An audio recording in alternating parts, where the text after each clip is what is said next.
Dans l'expérience client aujourd'hui, on essaye d'être beaucoup plus immersif à travers, bien évidemment, le design, mais aussi la personnalisation du séjour avant même que le client soit arrivé. C'est-à-dire qu'on a des outils aujourd'hui qui nous permettent de connaître la passion de nos clients et on essaye de leur faire vivre des expériences qui sont liées à leur passion et à la passion de la marque en même temps.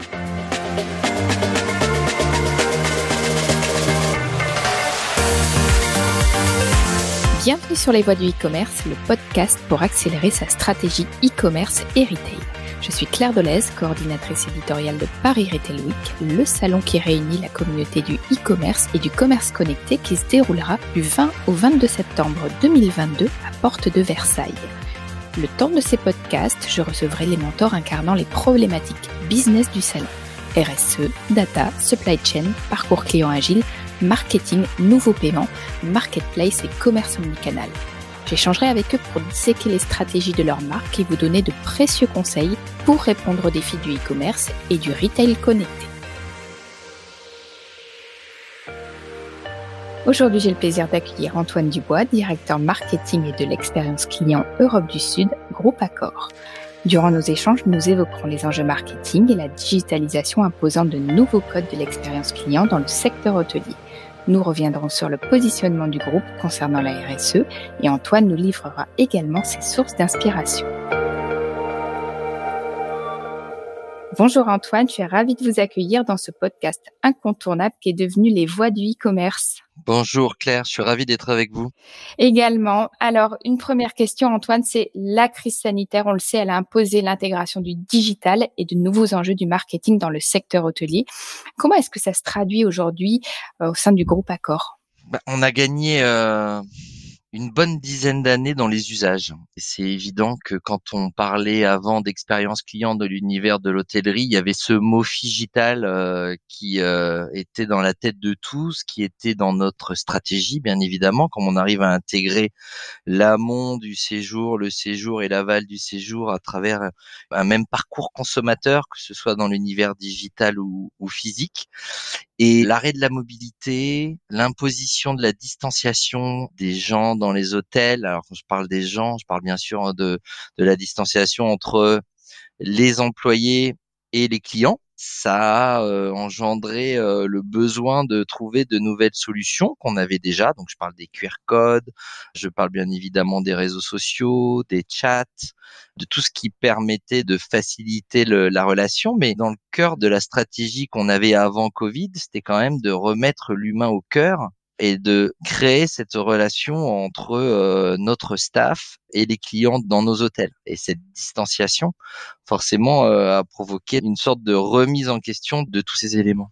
Donc, on a dû très vite s'adapter. On était sur des phases où il fallait réagir à la quinzaine de jours.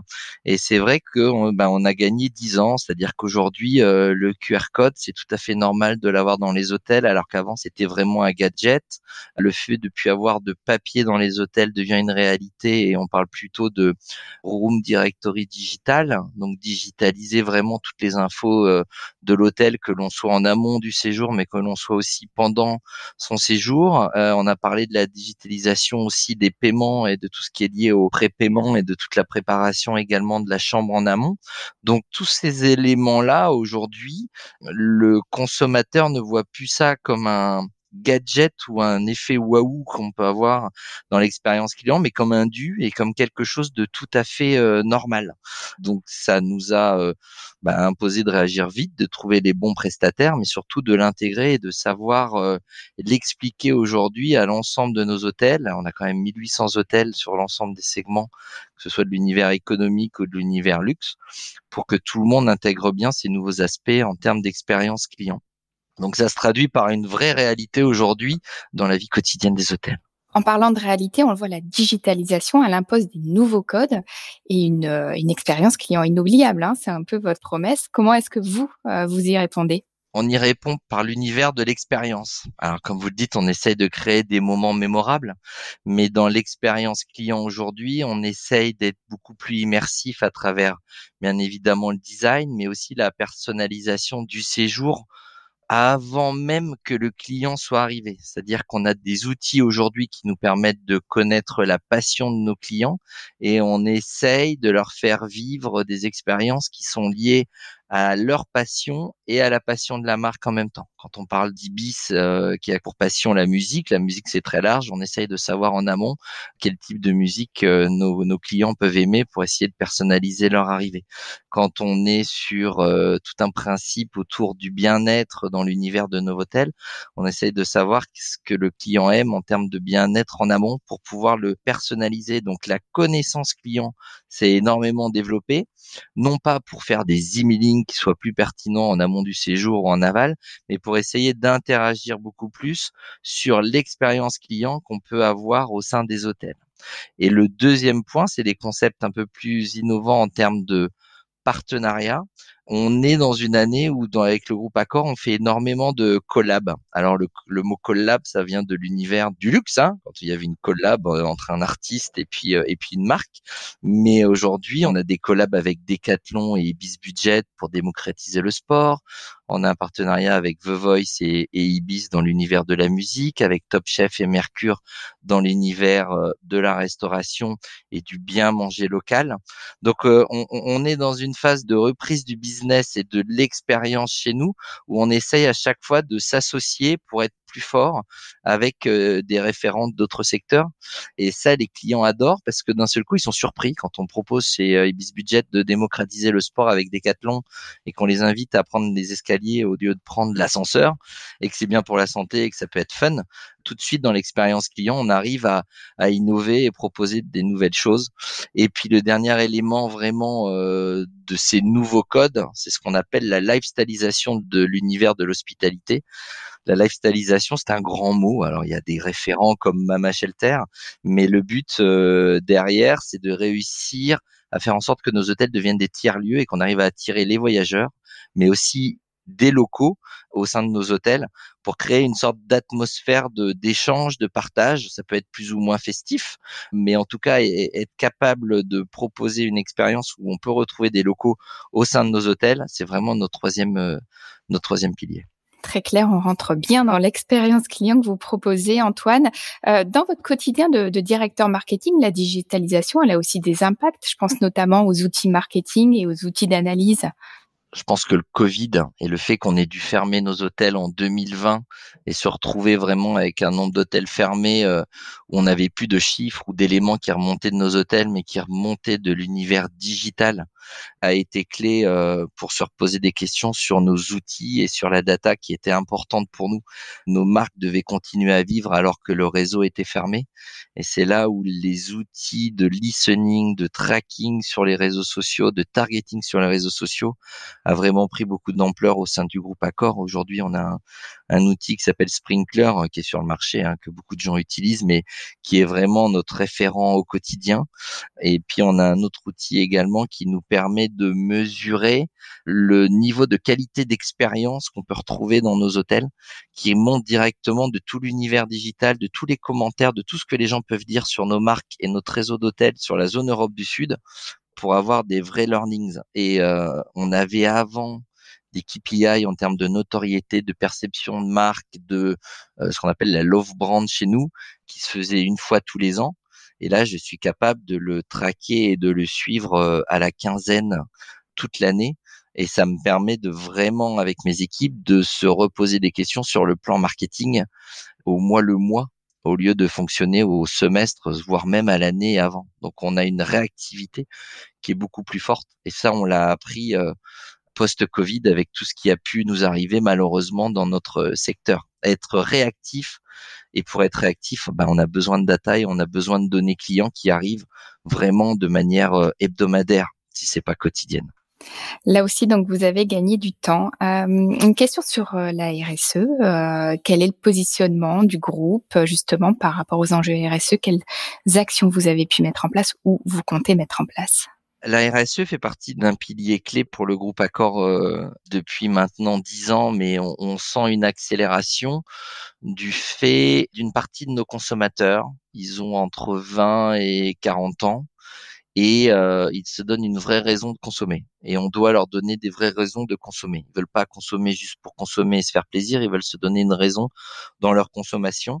Et ça remonte de plus en plus quand on est dans l'univers comme nous de l'hospitalité, du voyage et donc de la mobilité. Et qui dit mobilité veut donc dire que forcément il y a une dépense, il y a du taux carbone. Oui, on consomme de l'énergie pour pouvoir se déplacer et pour pouvoir dormir ailleurs que chez soi. Donc, on a vraiment un vrai enjeu de pouvoir réduire cette empreinte dans le futur. Donc, on a 2 actions. Le premier, qui est vraiment la fin du plastique à usage unique dans l'ensemble de notre profession. Et ça, c'est pas rien parce que forcément, le plastique avait un avantage, et il faut vraiment que les industriels trouvent une autre façon de faire, mais il avait l'avantage de proposer ce qu'on appelle des monodoses. Pour chaque individu, on était capable de proposer la même chose et de le remplacer, mais de le garder impeccable de manière hygiénique grâce au plastique. Donc, trouver des nouvelles façons de rendre l'expérience hôtelière personnalisée avec la même qualité pour chacun, sans plastique, tout en assurant une hygiène, c'est un vrai enjeu pour nous dans les 2 ans qui viennent, parce qu'il faut qu'on trouve des solutions industrielles et toutes les industries ne sont pas prêtes encore avec des solutions.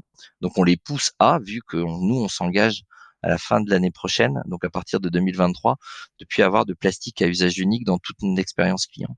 Deuxième enjeu, c'est le carbone et c'est tout ce qui est lié à l'univers immobilier, pour se reposer des questions sur la manière dont on rénove et on construit les hôtels.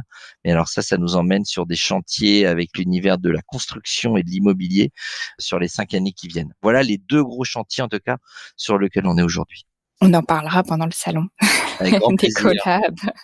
Une dernière question. Donc, face à tous ces challenges, ces nombreux challenges, où est-ce que vous trouvez vos sources d'inspiration, Antoine ? Alors énormément sur mon vélo électrique quand je me balade dans Paris, à fouiner et à regarder vraiment toutes les boutiques, tout ce qui peut se créer. Je trouve qu'il y a une créativité aujourd'hui dans les rues de Paris qui est dingue en termes de nouvelles solutions retail, en termes de comment on arrive à mixer un univers physique et un univers digital. Donc il y a une créativité chez les jeunes entrepreneurs qui sont plus en train de se dire que l'univers digital fait tout, ils sont vraiment en train de réfléchir à lier l'univers digital et l'univers physique, et ils ont compris l'importance de l'univers physique. Il y a 10 ans, on était dans un univers de start-up qui était purement digital et qui essayait d'amener des services mais sans se soucier de l'univers physique. Aujourd'hui, il y a ce mix qui se crée et je trouve qu'on le voit dans les rues de Paris quand on voit les concept stores et quand on voit toutes les expériences qui sont proposées. Donc j'adore aller traîner dans ces endroits-là. Et puis j'ai des ados, ils ont plein d'idées, c'est des générations qui adorent challenger le statu quo, c'est bien le rôle de l'adolescence. Donc tous les échanges que je peux avoir avec mes 3 ados à la maison, c'est ça qui m'inspire beaucoup. Super, merci pour ce partage d'expérience. J'ai vraiment été ravie d'échanger avec vous, Antoine. Moi également. Et je vous retrouve sur le salon Paris Retail Week. Rendez-vous au salon, avec plaisir. Merci. Merci. Si vous êtes arrivé jusqu'ici, c'est sûrement que l'épisode vous a plu. Alors n'hésitez pas à mettre une note Apple Podcast, Spotify ou Deezer, vous abonner et tout simplement le partager. Ça nous aide à gagner en visibilité et ça aide d'autres professionnels du e-commerce, curieux et passionnés comme vous, à découvrir le podcast Les Voix du e-commerce réalisé par le salon Paris Retail Week qui se déroulera, je le rappelle, du 20 au 22 septembre 2022.